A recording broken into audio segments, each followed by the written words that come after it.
बहुत ही दर्दनाक है और मासूम बच्चों को पढ़ते हुए उन पर छत गिर जाए और 7 बच्चों की मौत हो गई, लगभग 30 अभी बहुत इंजर्ड हैं। तो ये सरकार की पूरी तरह लापरवाही है। मुझे लगता है ये क्रिमिनल नेग्लिजेंस है। जांच कर दोषियों पर कार्रवाई करनी चाहिए। और मुझे बड़ा खेद है कि वहाँ के जो शिक्षा मंत्री हैं वो कहते कि पूर्ववर्ती जो सरकार थी कांग्रेस की उसने किया नहीं किया। 1.5 साल से आपकी सरकार है, डबल इंजन आपके पास है, पूरा सत्ता साधन है, फिर भी आप लोगों ने लापरवाही करी और कंप्लेन करने के बावजूद सही समय पर वहाँ पे आपने कदम नहीं उठाया। अब जिम्मेदारी संभालनी चाहिए और मुझे लगता है कि वहाँ की सरकार को निर्णायक कदम उठाने चाहिए। जो लोग जिम्मेदार हैं तुरंत प्रभाव से उनका त्यागपत्र लेना चाहिए और भविष्य में ऐसी घटना ना हो इसके लिए पूरे प्रदेश में ऑडिट होना चाहिए कि मानसून के बाद कहाँ बिल्डिंगों में कमी आई है या दोबारा ऐसी घटना हो सकती है, उसका ऑडिट कर कार्रवाई करनी चाहिए, बजाय इसके कि पिछली सरकार को दोष दिया जाए।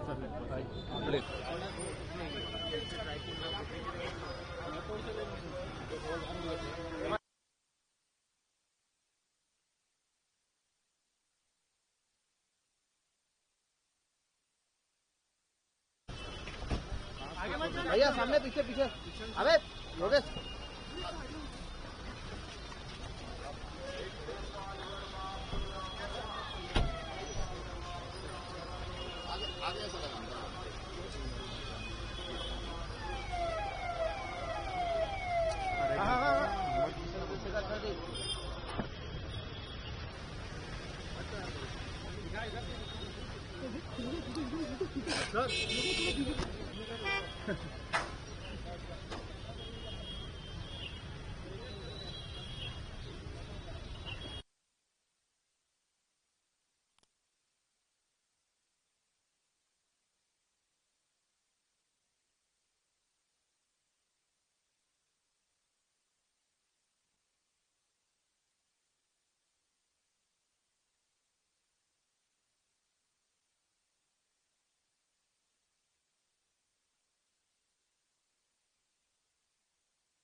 आज जैसा कि आप सब जानते हैं, कुछ दिन पहले छत्तीसगढ़ के पूर्व मुख्यमंत्री भूपेश बघेल जी के पुत्र को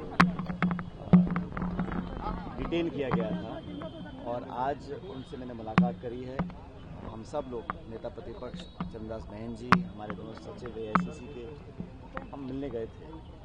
और सबसे महत्वपूर्ण बात यह है कि जिस बात को हम बार बार कह रहे हैं और अरसे से कह रहे हैं कि भारतीय जनता पार्टी और उनकी सरकार, चाहे वो प्रदेश की हो चाहे केंद्र की हो, लगातार और निरंतर रूप से अपने विरोधियों को डराने का, धमकाने का, भयभीत करने का काम कर रहे हैं। मैं स्पष्ट करना चाहता हूं, ये जो कार्रवाई करी है कांग्रेस के नेताओं के ऊपर, मुख्यमंत्री जी के परिवार के सदस्यों के ऊपर, ये कहीं ना कहीं इस बात को साबित करता है कि केंद्र की एजेंसियों का, प्रदेश की एजेंसियों का उपयोग सिर्फ और सिर्फ अपने विरोधियों की आवाज़ को दबाने के लिए किया जा रहा है।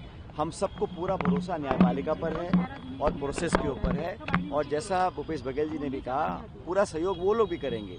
लेकिन जिस नियत से, जिस तरीके से बिना समन दिए, बिना वारंट दिए किसी को उठा लेना, मुकदमा दर्ज कर लेना और ED का, CBI का, इनकम टैक्स का लगातार भाजपा का विरोध करने वाले लोगों के ऊपर और खासकर कांग्रेस के नेताओं को टारगेट कर ये किया जा रहा है। जो भी प्रक्रिया है वो एक न्यायिक प्रक्रिया होगी, जांच पड़ताल होगी, उसके लिए हम सब खुले हैं। लेकिन लगातार, चाहे वो देवेंद्र यादव हों, चाहे वो कवासी लखमा जी हों, चाहे आज भूपेश जी के पुत्र हों, सब लोगों को कहीं ना कहीं उनकी छवि धूमिल करने के लिए किया जा रहा है।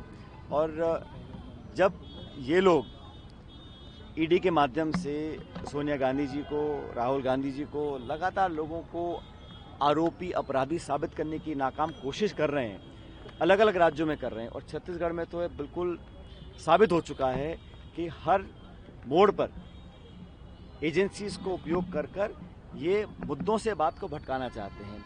करप्शन के खिलाफ, मिस गवर्नेंस के खिलाफ, लॉ एंड ऑर्डर के खिलाफ और एक तरफा जो उद्योगपतियों की जेब भरने का काम भाजपा करती आ रही 11 सालों से और यहाँ छत्तीसगढ़ में कर रही है, उसके खिलाफ जो भी आवाज उठाएगा उसको इस प्रकार का अंजाम भुगतना पड़ेगा, ये साबित करना चाहते हैं। लेकिन पूरी पार्टी, कांग्रेस का नेतृत्व और भूपेश बघेल जी भी, हम किसी से डरने वाले नहीं हैं। पूरी लड़ाई लड़ेंगे, पॉलिटिकल लड़ाई लड़ेंगे और जो प्रोसेस है, जो उन्होंने अब शुरुआत करी है केस वकीलों का, उसको न्यायालय पे पूरा भरोसा है, न्याय मिलेगा, सच सामने आएगा। कि मैं इतना कहना चाहता हूं कि हमारी पार्टी इस बात से अब बिल्कुल संतुष्ट है और समझ चुकी है कि पूरे देश में चाहे मोदी जी की सरकार हो, चाहे प्रदेश की सरकार हो, उनका ध्यान सिर्फ ये है कि कैसे अपने वैचारिक विरोधियों का मनोबल गिराया जाए, उन पर केस दागे जाएं, उनके छापे डाले जाएं, उनके चरित्र को धूमिल करने की कोशिश की जाए।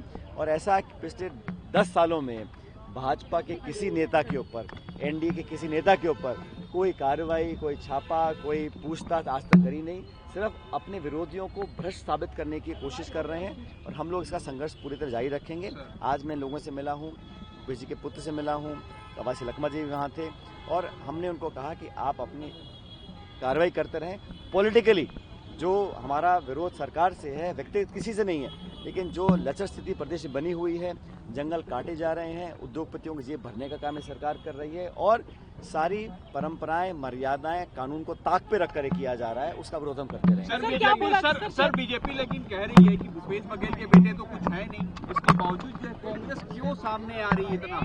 भूपेश बघेल जी हो या कवासी जी हो या उनके रिश्तेदार हों, हम सब परिवार के सदस्य हैं और हम सब जानते हैं किसी के परिवार के सदस्य को अगर कोई टारगेट कर रहा है तो किस लिए कर रहा है। मैसेज सिर्फ देने का बात नहीं है, सब समझते हैं।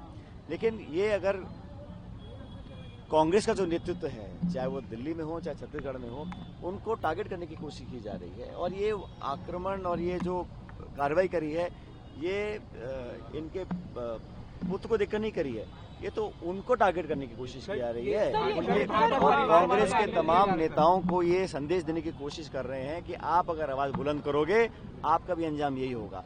और मैं बताना चाहता हूं इस प्रदेश का प्रभारी होने के नाते अखिल भारतीय कांग्रेस कमेटी की तरफ से कि हम सब लोग निडरता से, मजबूती से और पूरी ताकत के साथ दोगुना जोर लगा के लड़ाई लड़ते रहेंगे। तो ये दीपक बहन ने चिट्ठी लिखी है उपराष्ट्रपति, सर दीपक बहन ने चिट्ठी लिखी है उपराष्ट्रपति को लेकर, क्या कांग्रेस जो है बीजेपी को सपोर्ट कर रही है? जो प्रदेश अध्यक्ष जी ने कहना था वो खुद कह चुके हैं, इसके आगे मुझे कुछ नहीं कहना। नहीं तो आप लोगों का सपोर्ट, एआईसीसी का सपोर्ट है क्या?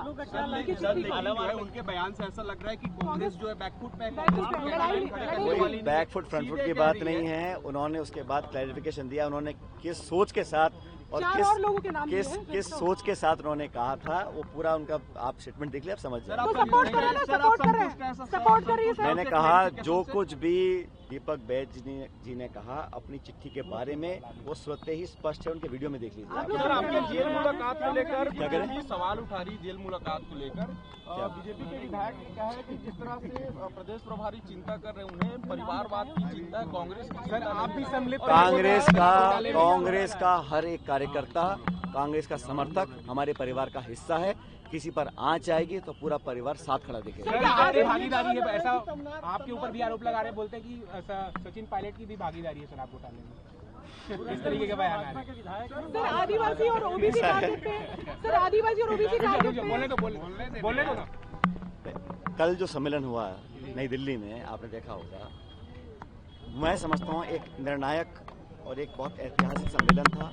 पूरे देश के ओबीसी के हमारे डेलीगेट्स आए और जो राहुल गांधी जी ने कहा और खड़गे जी ने कहा कि हम चाहते सबको साथ लेकर चलें, जो ऐतिहासिक समय से वंचित रहे हैं, दबे कुचले रहे हैं, पिछड़े रहे हैं, किसान वर्ग के लोग हैं, मेहनत हाथ से मेहनत करते हैं, देश का पेट पालते हैं, उन सब लोगों को एक मंच देने का काम किया है। और उन्होंने खुद राहुल जी ने कहा कि आने वाले समय में जो ओबीसी हैं, जो पिछड़े हैं, उन सब का पूरा सहयोग और समर्थन कांग्रेस पार्टी खुलकर करेगी और तीव्रता से करेगी।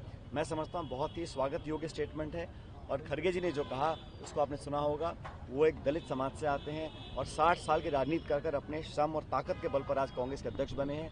तो दलित हो, आदिवासी हो, पिछड़ा हो, उन सबको साथ लेकर चलेंगे। और हमें लगता है कि देश में बीजेपी ने, चाहे वो जातिगत जनगणना हो, चाहे महिला आरक्षण हो, सिर्फ लिप सर्विस करी है, घोषणा कर दी है। जैसे घोषणा करी थी कि हम 2 करोड़ रोजगार देंगे, किसान की आमदनी दुगनी करेंगे। आज 11 साल हो गए, ना तो 15 लाख खाते में आया, ना 2 करोड़ नौकरी मिली है और ना किसान की आमदनी दुगनी हुई है। इसी प्रकार उन्होंने जनगणना भी जो 27 में करेंगे, महिला आरक्षण का हाँ कर दिया है, लागू कब होगा किसी को पता ही नहीं है। तो इस प्रकार की बातें भाजपा बोलती आ रही है। तो खरगे ने बिल्कुल ठीक कहा, ये झूठे वादे करने वाली पार्टी है और झूठ के आधार पर सरकार में आए हैं। सर, चेतन और लखमा जी का कोई कंप्लेन की है जेल में कोई शिकायत?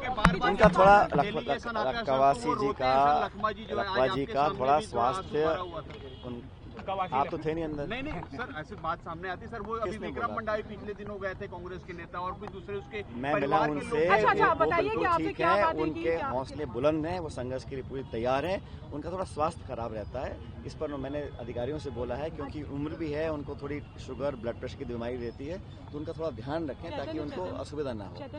मैं चैतन्य से मिला और वो बहुत मजबूती के साथ कह रहा है कि भाई जो कुछ भी सरकार चाहे कर ले, लेकिन हमारा परिवार और कांग्रेस परिवार एक कदम पीछे नहीं हटेगा। हम पूरा लड़ाई लड़ेंगे। ओबीसी और आदिवासी नेता टारगेट पे है कि आपको लगता है यहाँ पे छत्तीसगढ़ के बड़े कांग्रेस के? आप आंकड़ा उठा के देख लीजिए ना, किनको टारगेट कर रहे हैं। टारगेट उन्हीं को कर रहे हैं जो ऊंची आवाज में बोलते हैं, और ये बात सच है।